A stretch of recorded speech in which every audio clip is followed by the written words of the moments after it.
ठीक है, पर जगह दीजिए प्लीज। 60 घंटे खौफ की साई में रहने के बाद अब रूबी अपने घर में है। 5 दिन बाद रूबी को मेरठ पुलिस ने सकुशल कपसाड़ गांव पहुंचा दिया, लेकिन परिजनों ने बताया कि रूबी घर पर मां को याद कर फूट फूट कर रो रही है। उसके होठों से बार बार सिर्फ मां का ही नाम निकल रहा है। भाई नरसी, मनदीप और शिवम के कंधे पर सिर रख रूबी बेसुध है। घर पहुंचने पर रूबी ने बार बार मां का नाम लिया। ऐसे में रूबी को उसके भाई नरसी और बुआ सर्वेश देवी ने बार बार संभाला। बताया जा रहा है कि जब रूबी आशा ज्योति केंद्र से लौट रही थी, तब भी वो मां को याद कर बार बार भाइयों से लिपट कर रो रही थी। एक और जहां मेरठ के कपसाड़ गांव में परिजन भावुक हैं, वहीं दूसरी ओर जैसे ही रूबी के घर लौटने की खबर गांव में फैली, तो उसे देखने के लिए ग्रामीणों की भीड़ लग गई। हालांकि पुलिस ने सुरक्षा के कड़े इंतजाम किए थे। भाई नरसी, बुआ सर्वेश और पुलिस ने आवश्यक भीड़ एकत्रित न होने की अपील की थी। इस मामले में प्रशासन ने स्पष्ट निर्देश दिए कि किसी तरह की अफवाह न फैलाई जाए। खबर है कि एहतियातन गांव में 5 जगह सीसीटीवी कैमरे लगाए गए हैं और कई जगह पुलिस कर्मियों की तैनाती भी की गई है। सोमवार शाम को जब रूबी को परिजनों के साथ भेजा गया, तो वो पूरी तरह कंबल में लिपटी हुई थी। भाई नरसी कुमार उनके पीछे चल रहे थे। सफेद रंग की कार तक महिला पुलिस कर्मियों की कड़ी घेराबंदी रही। कार में परिजनों के साथ रूबी के अलावा महिला पुलिस कर्मियों को भी बैठाया गया था। 6 वाहनों में सवार पुलिसकर्मी उनके साथ कपसाड़ गांव पहुंचे। इस दौरान पीड़िता और उनके परिजनों ने मीडिया से कोई बातचीत नहीं की, न ही मीडिया को गांव में एंट्री दी गई। बता दें, 8 जनवरी को कपसाड़ गांव में रूबी की मां सुनीता की हत्या कर युवक पारस सोम ने रूबी का अपहरण कर लिया था। पुलिस ने एक दिन पहले हरिद्वार के पास से पारस सोम को गिरफ्तार कर रूबी को उसके कब्जे से बरामद किया था।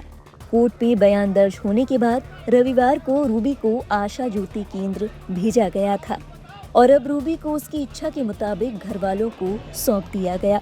ऐसे में अब साफ हो गया है कि मां की हत्या रूबी ने नहीं की थी, बल्कि ये सारा कांड पारस का किया धरा था। अब रूबी घर में और पारस जेल में है। मेरठ की बेटी रूबी अब अपने घर पर है, भाई और पापा के साथ। कपसाड़ कांड में 2 दिन की काउंसलिंग के बाद रूबी को कड़ी पुलिस सुरक्षा के बीच परिजनों के साथ उसके घर कपसाड़ गांव ले जाया गया, क्योंकि रूबी ने अपने घर जाने की इच्छा जताई थी। ऐसे में पुलिस वालों ने गांव वालों के सामने उसे परिजनों को सुपुर्द कर दिया। इससे साफ हो गया है कि मां की हत्या में बेटी रूबी का हाथ नहीं था। ये सारा कांड पारस ने किया था। रूबी के कोर्ट में बयानों को लेकर अलग अलग चर्चाएं चल रही थी। अब इन तमाम चर्चाओं पर विराम लग गया है। बताया जा रहा है रूबी ने अपने परिवार वालों के साथ जाने की इच्छा जाहिर की। 2 दिन पहले रूबी की LLRM मेडिकल कॉलेज स्थित आशा ज्योति केंद्र पर काउंसलिंग चल रही थी। सोमवार को पुलिस ने रूबी को भाई नरसी कुमार और पिता सत्येंद्र सहित परिवार के अन्य सदस्यों से मिलवाया था। इस दौरान रूबी अपने भाई और पिता से लिपटकर खूब रोई। करीब 2.5 घंटे परिजन और रूबी को आमने सामने बैठाकर बातचीत करवाई गई। इस दौरान रूबी ने परिवार के साथ रहने और घर जाने की इच्छा जताई। दोनों की सहमति के बाद पुलिस फोर्स की मौजूदगी में रूबी और उसके परिजन वहां से निकले। इस दौरान पीड़िता और उनके परिजनों ने मीडिया से कोई बातचीत नहीं की।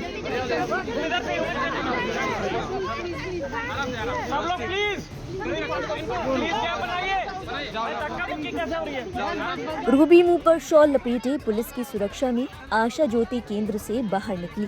बाहर मौजूद मीडिया कर्मियों ने उनसे सवाल करने की कोशिश की, लेकिन रूबी ने चुप्पी बनाए रखी। परिजनों ने भी कोई शब्द मुंह से नहीं निकाला। इसके बाद परिजन निजी वाहन से उसे सीधे घर ले गए। प्लीज सारे लोग क्या बनाइए, आराम से भाई, एकदम प्लीज। 1 मिनट बेटा,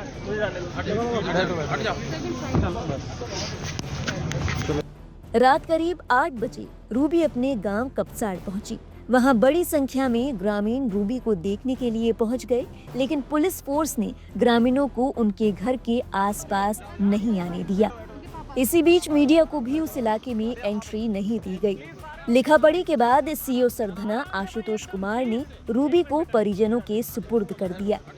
आपको बता दें कि 8 जनवरी को कपसाड़ गांव में रूबी की मां सुनीता की हत्या कर युवक पारस सोम ने रूबी का अपहरण कर लिया था। पुलिस ने एक दिन पहले हरिद्वार के पास से पारस सोम को गिरफ्तार कर रूबी को उसके कब्जे से बरामद किया था। कोर्ट में बयान दर्ज होने के बाद रविवार को रूबी को आशा ज्योति केंद्र भेजा गया था और अब रूबी की इच्छा के मुताबिक उसे घर वालों को सौंप दिया गया है।